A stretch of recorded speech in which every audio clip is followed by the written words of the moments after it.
विधायक सैयद रुकनुद्दीन अहमद आरजेडी जुबान करने के बाद पहली बार अपने विधानसभा क्षेत्र बायसी पहुंचे। पटना से चलकर पूर्णिया 0 माइल होते हुए डगरुआ पहुंचे, जहां कार्यकर्ताओं के द्वारा जोरदार स्वागत किया गया। वहीं बायसी पहुंचते ही वहां भी फुल माला पहनाया गया, पटाखे भी बजाए गए। बायसी विधायक ने एआईएमआईएम के बिहार प्रदेश अध्यक्ष अख्तरुल इमान पर बयान देते हुए कहा कि एआईएमआईएम को बिहार में अख्तरुल इमान बर्बाद कर देगा। पार्टी संगठन को मजबूत कभी नहीं किया और इलेक्शन के समय पैसे लेकर टिकट बेचने के चक्कर में लगे हुए हैं। असदुद्दीन ओवैसी को गुमराह करने का काम किया जा रहा है, उनके विचार को डुबाया जा रहा है। यहाँ तक कहा कि अमौर विधानसभा चुनाव में अपना सीट भी नहीं जीत सकेंगे और कहा कि मेरे ऊपर जान से मारने की धमकी मिल रही है, जिसका हमने टैप रिकॉर्ड किया है।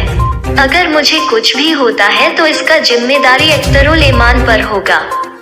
आरजेडी जुबान करने से क्षेत्र का चौमुखी विकास होगा। पार्टी बदलने पर जब सवाल किया गया तो कहा कि कम विधायक रहने के कारण विधानसभा में कम समय मिलता था, जिसमें ज्यादातर समय सदर साहब फालतू में बर्बाद कर देता था। अख्तरुल इमान अपने आप को महान समझता है, खुद ही फतवा लागू कर देता है। सैयद रुकनुद्दीन अहमद प्रेस वार्तालाप कर जानकारी दे रहे हैं।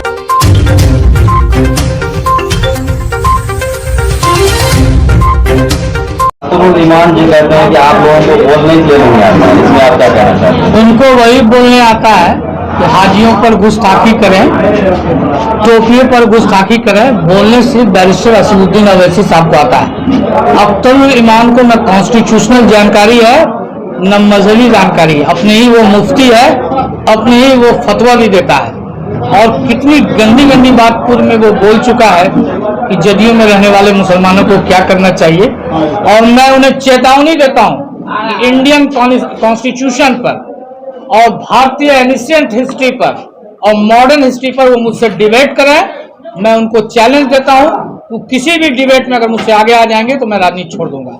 चूंकि हाउस में लीडर थी और हाउस में 5 मिनट का समय मिलता था।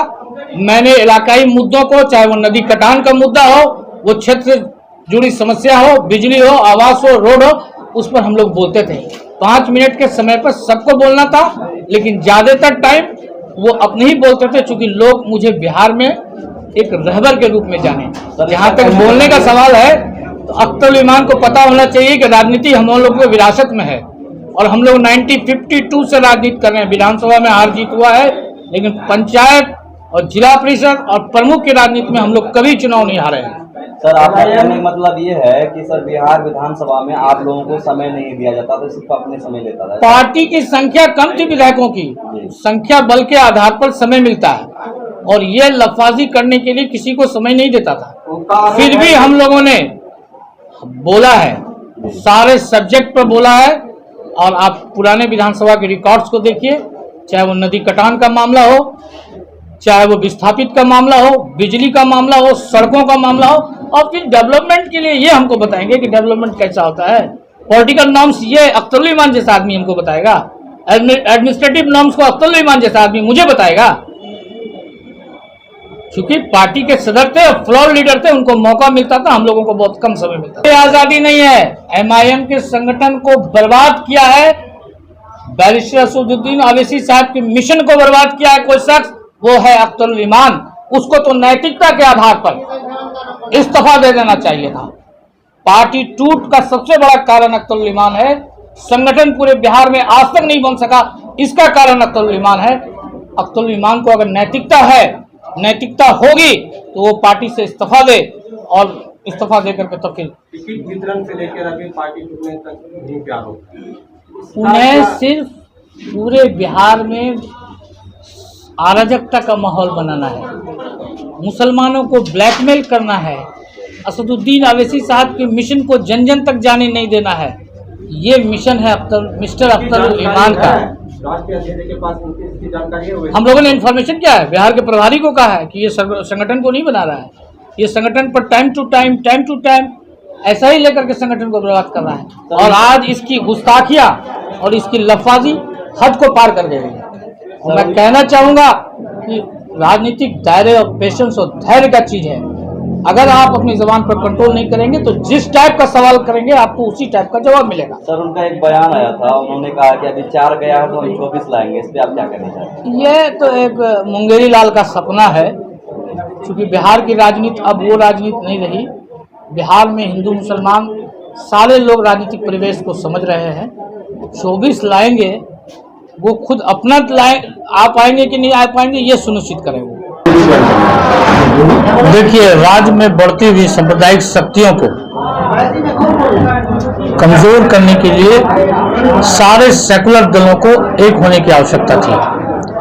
और हम लोगों ने देखा कि बिहार की राजनीति में राष्ट्रीय जनता दल, जो श्री लालू प्रसाद यादव जी की पार्टी है, जो श्री तेजस्वी यादव जी की पार्टी है, वो एक शक्ति के रूप में उभर रहा है। और बिहार का भविष्य हमें श्री तेजस्वी प्रसाद यादव जी के में नजर आया और हम लोगों ने सांप्रदायिक शक्तियों को कमजोर करने के लिए राष्ट्रीय जनता दल की सदस्यता ग्रहण की। आपका कहना है कि एक आरजेडी शक्ति के रूप में उभर रहा है, क्या सरकार बने आरजेडी? सरकार बने या न बने, लेकिन सेकुलर ताकतों का एक होना अभी के राजनीतिक परिवेश में बहुत आवश्यक है। और हम लोगों ने बिहार के सबसे लार्जेस्ट पार्टी जो राष्ट्रीय जनता दल है उसको ज्वाइन किया है। देखिए, एमआईएम के जो सदर हैं बैरिस्टर असदुद्दीन साहब, उनका एहतराम आज भी दिल में है। वो एहतराम के लायक आदमी हैं।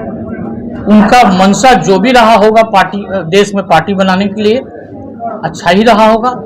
लेकिन बिहार के सदर अख्तर ईमान, जो अपने आप को गुफ्तार के गाजी समझते हैं और विधायकों का दोहन किया है उन्होंने टिकट के भी मसले पर, आज भी वो अपने को कौम का रहबर कहते हैं। एक तरफ हमारे माननीय विधायक इजहार अस्फी साहब की दाढ़ी और टोपी पर कमेंट आता है, जबकि उन्होंने एक हज किया है। कितने मुतवल्लक जगह से आए हैं, उनके बोलने के लहजे को देखिए। और हम लोगों ने पार्टी के विस्तार के लिए निरंतर पौने 2 वर्षों से प्रयास किया। पूर्णिया जिला के अध्यक्ष को 2019 में पार्टी से हटाया गया है और आज तक पूर्णिया जिला में कोई संगठन नहीं बना। इसकी सूचना भी हमने राष्ट्रीय आला कमान को दिया और ये बार बार 2 महीने के बाद, 3 महीने के बाद, पंचायत चुनाव के बाद ये निरंतर ये चाहते हैं कि हैदराबाद की पार्टी को हम बिहार में मुसलमानों को ब्लैकमेल करके पार्टी चलाएं और अपने पॉकेट की संस्था बना के रखें। इनका काम अगर रहनुमाई का हो, ये अपने बयान में बोलते हैं कि नेताओं को बोलने नहीं आता। इनको पता नहीं है कि इनसे पहले मैंने बिहार विधानसभा का चुनाव भारतीय राष्ट्रीय कांग्रेस पार्टी से 2000 में चुनाव लड़ा था और 2005 में भी मैं यहाँ की जनता के लिए समर्पित रहा और विधायक भी बना और आज भी समर्पित हूँ और आने वाले भविष्य में भी यहाँ की जनता के लिए समर्पित रहूंगा। परिणाम यहाँ की जनता के हाथ में है। ये कुछ फेसबुक के माध्यम से हम लोगों को गाली दिलवाने का काम कर रहे हैं, हम लोगों को जान मारने की धमकी निरंतर दिलवा रहे हैं। अगर भविष्य में कुछ होता है तो इसके लिए जिम्मेदार बिहार सदर अख्तर ईमान होंगे। मैं दावे के साथ कहता हूं कि मेरे पास 2000 कॉल आए हैं और इनके रेफरेंस में आए हैं। मैंने सारे कॉल्स को टैप्स किया है, रिकॉर्डिंग किया है। चूंकि इतनी बड़ी पार्टी AIMIM जिसके सदर बैरिस्टर असदुद्दीन साहब हैं, उन्होंने आज तक कुछ नहीं बोला और उनका एहतराम निरंतर लोकेशन पूछा जा रहा है। हत्या की साजिश रची जा रही है, ये अख्तरुल ईमान के द्वारा कराया जा रहा है और कुछ गुर्दों को लेकर इनके पार्टी का हाईकमान इनका भाई है, इनके परिवार के सदस्य हैं। संगठन में किसी कार्यकर्ताओं की कोई इज्जत नहीं है। आज तक संगठन में कोई बैठक नहीं हो पाया और बैरिस्टर असदुद्दीन साहब जैसी हस्ती को ये ब्लैकमेल कर रहे हैं हैदराबाद जाकर कि मैंने ये कर दिया, मैंने वो कर दिया। पार्टी में जो जाफिसानी इजहार अस्फी साहब की रही है, ये काबिल तारीफ रही है। उन्होंने जो पार्टी के संगठन को मजबूत बनाने का प्रयास किया, लास्ट में वो भी असफल हो गए। आज वो गालियां सुन रहे हैं एक हाजी होके, अख्तरुल ईमान के द्वारा मंचों पर उनकी दाढ़ियों को उकटा जा रहा है, उनकी टोपियों को उकटा जा रहा है। ऐसे संदेश में, ऐसे अराजकता के माहौल में हम लोगों का रहना बहुत मुश्किल था। हमारे भाई पूर्व विधायक कमरुल हुदा साहब ने मीडिया को बताया है कि पार्टी की क्या स्थिति है। सर, कुछ पत्रकार के द्वारा बिहार के सदर अब्दुल रहमान से पूछा गया कि आप रुपये लेकर टिकट बांटेंगे और आपके द्वारा इशारा किया जा रहा है दोहन का, कुछ इसमें आप खुलासा करें। बिल्कुल दोहन हुआ है। पार्टी कार्यकर्ताओं की इन्होंने अनदेखी की है। आज भी वो टीम रच रहा है, आने वाले भविष्य में देखिएगा ये जिसका दोहन करते हैं उसी को एंटरटेन करते हैं। अगर इनका मकसद संगठन को मजबूत करना रहता तो पौने 2 साल में बिहार में एक जबरदस्त संगठन बन जाता। इन्होंने 2 साल से कार्यकर्ताओं को आश्वासन देकर ब्लैकमेल कर कि पार्टी को आगे नहीं बढ़ाया जाए, पार्टी कुछ ही चंद सीमित लोगों के बीच रह जाए, यही इनका मंशा था।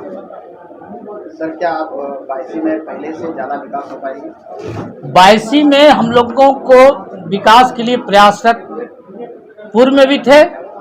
यहाँ से विधायक हमारे पूर्व पिताजी भी थे, कई बार हम भी पूर्व में विधायक थे और आज भी विधायक है। हम लोगों का काम 22 का सर्वांगीण विकास और 22 के दबे कुचले जनता की आवाज़ उठाना हमारा फर्ज है। और जब तक जीवन रहेगा मैं यहाँ के जनता मालिक के लिए अथक प्रयास करूंगा। सांस में सांस जब तक रहेगी मैं यहाँ की जनता के लिए काम करूंगा। सर, जैसा कि जनता का मानना है कि आप 2 साल के अंदर 2 पार्टी बदल चुके हैं, तो इसका क्या मतलब है? राजनीति परिवर्तन का नाम है। अभी जो देश का मौजूदा राजनीतिक परिवेश है इसमें पार्टी हम लोगों ने बदला नहीं है। सांप्रदायिक शक्तियों को कमजोर करने के लिए जो सबसे बड़ा दल है राष्ट्रीय जनता दल, उसको ज्वाइन किया है स्वेच्छा से। अगर मुझे सत्ता का लालच होता तो मैं एनडीए में जाता, भारतीय जनता पार्टी और जदयू की सरकार में जाता और मुझे लोग मंत्री भी बनाते और काफ़ी राशि देते। राशि का लालच तो हमारे बिहार के सदर अब्दुल ईमान साहब को है। ये अभी अपने को बहुत ईमानदार बनना चाहते हैं। उनका तो मानना है कि जो भी हमारे पार्टी के विधायक दूसरे पार्टी में गए हैं वो कुछ चंद पैसों के लालच में गए। कभी नहीं है। 17 साल से बिहार में माननीय तेजस्वी यादव जी की सरकार नहीं है, वो कहाँ से पैसा लाएंगे? वो पारिवारिक कष्ट में मुब्तला है, बहुत सारी पारिवारिक समस्याओं से जूझ रहे हैं और उनको भारतीय जनता पार्टी और सांप्रदायिक शक्तियों ने उनके पिता से लेकर उनके परिवार तक को आज तक मानसिक प्रताड़ना देने का काम कर रहा है। उनके पास पैसा कहाँ से आएगा? सर, जो कार्यकर्ता आपको हमारे चैनल के माध्यम से सुन रहे हैं या देख रहे हैं, जो आपसे मतलब गुस्सा में भी है, उनके लिए क्या संदेश है? मैं उन लोगों से माफ़ी मांगता हूँ कि आप लोग ने जो हमको हिमायत किया, पहले भी हिमायत किया था इंडिपेंडेंट के रूप में, उस वक्त शायद MIM का जन्म सीमांचल में नहीं हुआ था और मैं कल भी आपकी सेवा कर रहा था, आज भी सेवा करूंगा, आने वाले भविष्य में भी आपकी सेवा करता रहूंगा। इलाके का सर्वांगीण विकास हमारा लक्ष्य है। एक सवाल है सर, 22 में 2 गद्दावर नेता है और RJD से ही दोनों, अगर टिकट का समय आए तो दोनों में किसको चूज करेंगे सर? देखिए, जहां तक टिकट का सवाल है, जब हमने पार्टी ज्वाइन किया है तो ये पार्टी के जो आला कमान है उन पर डिपेंड होता है कि वो किसको अधिकृत करेंगे। जिसको अधिकृत करेंगे वो चुनाव लड़ेगा। सर, अभी क्षेत्र में या देश में देखा जाए तो सांप्रदायिकता का माहौल जबरदस्त बना हुआ है। आए दिन हत्याएं हो रही है सिर्फ जाति और धर्म के नाम पर। आप जो RJD ज्वाइन किए हैं तो क्या लगता है कि अपने क्षेत्र में इस सांप्रदायिकता के माहौल को हम लोग कम कर पाएंगे? हम लोगों के क्षेत्र में गंगा जमुनी तहजीब है। हम लोग हिंदू मुसलमान एक दूसरे के पूरक है। 22 विधानसभा के इतिहास को देखिए, जब बाबरी मस्जिद भी शहीद हुई थी, यहाँ किसी प्रकार का कोई सांप्रदायिक सौहार्द का माहौल नहीं बिगड़ा था। कुछ शक्तियाँ जो प्रयास कर रही है, तो मैं उन लोगों को चेतावनी देना चाहूँगा कि जब तक हम लोगों के सांस में सांस है और मैं जिस पार्टी का सदस्य बना हूँ, सांप्रदायिक माहौल को बिगड़ने नहीं दूंगा। यहाँ पे सर कटाल का जो समस्या है, यहाँ के जो इस विधानसभा के सीमांचल किन मुद्दों पर आपका RJD अध्यक्ष जो आपके साथ सदन से हमने माननीय नेता विरोधी दल जो प्रतिपक्ष के नेता हैं हमारे तेजस्वी प्रसाद यादव जी, अभी रिसेंट उनका नदी कटान से प्रभावित क्षेत्रों का दौरा होगा, कार्यकर्ताओं का सम्मेलन होगा और सीमांचल में पार्टी कैसे मजबूत होगी और संगठन कैसे मजबूत होगा। और सीमांचल आयोग, इनकी सरकार अगर बनती है तो इन्होंने मुझे आश्वस्त किया है कि सीमांचल के पिछड़ेपन और सीमांचल के मुफलिसी को दूर करने के लिए सीमांचल आयोग का गठन होगा। अच्छा, बिहार की सबसे बड़ी पार्टी बन गई है और सरकार बनने की बात कर रहे हैं, क्या लग रहा है सरकार बनेगी? राजनीति अनिश्चितताओं का खेल है, यहाँ कभी भी कुछ भी कभी भी हो सकता है। कहीं ऐसा तो नहीं है सर कि सरकार बनाने के लिए आप लोगों को ज्वाइन किया है? ऐसी बात नहीं है, क्योंकि ऐसी बात अगर होती तो बहुत सारे पार्टी को उन्होंने तोड़ते। उनका क्या मकसद था कि हम लोग जो सेकुलर जमात के लोग हैं, हमारा जो महागठबंधन है, ये मजबूत हो कि आने वाले दिन में भी हम बिहार को एक बेहतर विकल्प दे सकें। सर, आप नीम का दामन छोड़ के आरजेडी में शामिल हुए हैं, तो क्या बाईसी के जो नीम के चाहने वाले हैं वो आपके साथ हैं या फिर वो अलग? साथ है, हमारे दिल से साथ है। उनको आज दिली जज्बात में बहने की आवश्यकता नहीं है।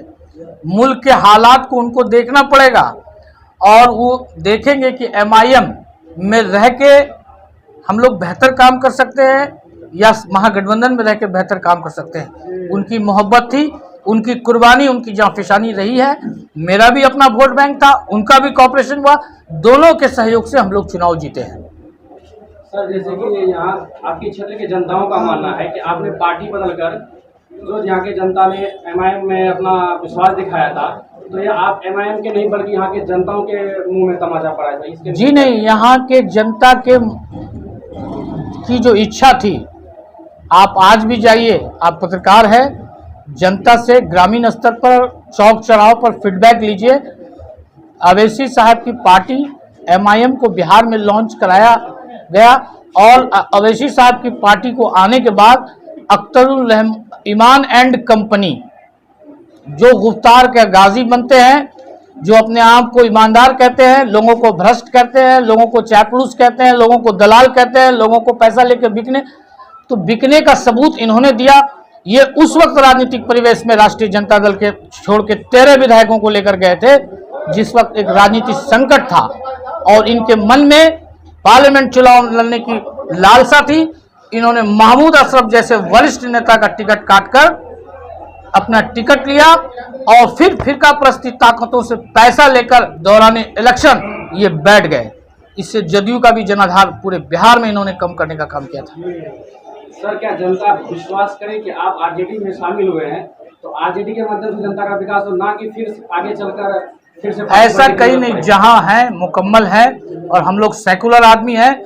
मुझे जाना रहता तो मैं जब इंडिपेंडेंट जीता था उस वक्त भी NDA ज्वाइन कर लेता और NDA की सरकार में रहता, और आज भी वो स्थिति थी कि अगर 4 आदमी हम लोग चले जाते NDA में तो NDA मजबूत होता और हम लोग मंत्री होते, लेकिन सांप्रदायिक शक्तियों के साथ जाना हम लोगों को गवारा नहीं। धन्यवाद।